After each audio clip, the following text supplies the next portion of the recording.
এবার আমেরিকানদের কানে নেই, কারণ ওরা ফুটবল পারে না, ওরা সকার প্লেয়ার। ইনশাআল্লাহ থার্ড ম্যাচে আমরা জিতবো। প্রায়োরিটি একেবারে আছে যে ফুটবলের প্রতি স্টেডিয়াম করবো। আর্চারিটা আমরা অন্য কোনো ভেন্যুতে, টঙ্গীতে যেটা আছে সেটা খুবই ছোট জায়গা, আপনারা জানেন। সেখানে একটা এরকম টুর্নামেন্ট আয়োজন করার মতো জায়গা না। আচ্ছা, আমরা ডিপ্লোমেটদের সাথে যে প্রথম ম্যাচ ছিল, সেই ম্যাচে অ্যাডভাইজারদের যে টিম ছিল সেটা জিতেছিল। আজকে ডিপ্লোমেটটা জিতেছে, কারণ আমরা এটা খুবই লাইটলি নিয়েছিলাম। আমাদের টিমের যে নিয়মিত প্লেয়ারদের মধ্যে 3 জন অনুপস্থিত ছিল। আমরা কোনো প্র্যাকটিসই করি নাই, আর ওরা আমাদেরকে খেলা দেখে বুঝেছি প্রচণ্ড প্র্যাকটিস করে এসেছে। তো থার্ড ম্যাচ হবে ডিসেম্বরে, ইনশাআল্লাহ থার্ড ম্যাচে আমরা জিতবো। আসিফ বলবো বাকিটা।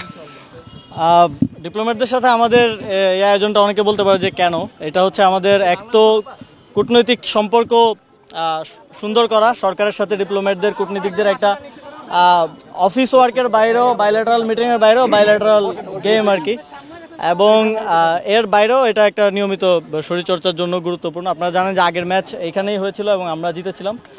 এই ম্যাচে আমাদের প্রিপারেশন ভালো ছিল না, আপনারা জানেন, এখন কাজের চাপ সব কিছু মিলে, এবং ওরা আগের ম্যাচ হারার কারণে খুবই সিরিয়াসলি এবার খেলতে এসছে। এবার আমেরিকানদের কানে নেই, কারণ ওরা ফুটবল পারে না, ওরা সকার প্লেয়ার। তো এবার সব ফুটবল খেলুড়ে ইউরোপিয়ানরা, অ্যান্ড আপনারা দেখেছেন যে খুব ভালো খেলেছে। আমরা আশা করি যে লাস্ট এবং ডিসাইডার ম্যাচে আমরা জিতবো। এই যে স্মৃতি তো এখনো হচ্ছে, আপনারা দেখছেন। আর্চারি চ্যাম্পিয়নশিপটা আমরা আর্মি স্টেডিয়াম অথবা কমলাপুর স্টেডিয়ামে করার পরিকল্পনা করছি, কারণ এখানে আমাদের একই সাথে সেই সময়েই ভারতের সাথে ম্যাচ আছে এবং গ্রানাডার সাথে ফুটবল ম্যাচ আছে। তো সেগুলো আমরা এই স্টেডিয়াম করবো। আর্চারিটা আমরা অন্য কোনো ভেন্যুতে, আমরা এটা নিয়ে কাজ করছি। আমরা এখনও সম্ভাব্যতা যাচাই করছি যে কোথায় কোথায় করা যেতে পারে। তো সেটা দেখে বেস্ট পসিবল জায়গাটাতে আমরা করার চেষ্টা করব, যেহেতু এখানে ফুটবল ম্যাচ আছে, যে কারণে আমরা এখানে করতে পারছি না, হলে এটাই বেস্ট প্লেস হতো আর কি। আসলে ফুটবল যেই পর্যায়ে ছিল সেখান থেকে এক বছরে খুব বেশি যাচাই করার আসলে সুযোগ নেই। তারপরেও এক বছর আগে আমরা কোথায় ছিলাম আর 1 বছর পরে কোথায় আছি, এটা যদি আপনারা একটু রিভিউ করেন তাহলে বুঝতে পারবেন। আমি মনে করি যে বাফুফে এবং যুব ক্রীড়া মন্ত্রণালয়ের সমন্বয়ের মাধ্যমে ফুটবলে আমরা 90s যেই ক্রেজ, আর্লি এই সেঞ্চুরির যে আর্লি টাইমের যে ক্রেজ, সেটা আমরা ফিরিয়ে আনতে সক্ষম হয়েছি। এখন গ্যালারি ভর্তি মানুষ থাকে এবং বাইরেও থাকে, ঢুকতে পারে না, এরকম অবস্থা ফুটবলে আমরা আনতে পেরেছি। এই দর্শকদের ভালোবাসাটা আমরা ফিরিয়ে আনতে পেরেছি, এবং অবশ্যই খেলাও অনেক উন্নতি হয়েছে বাংলাদেশে। এই একদম উইং থেকে ক্রস, এটা আমরা দেখি নাই আমাদের শৈশবের পরে আর। তো আবার নতুন করে দেখতে পাচ্ছি আমাদের খেলার উন্নয়ন হয়েছে।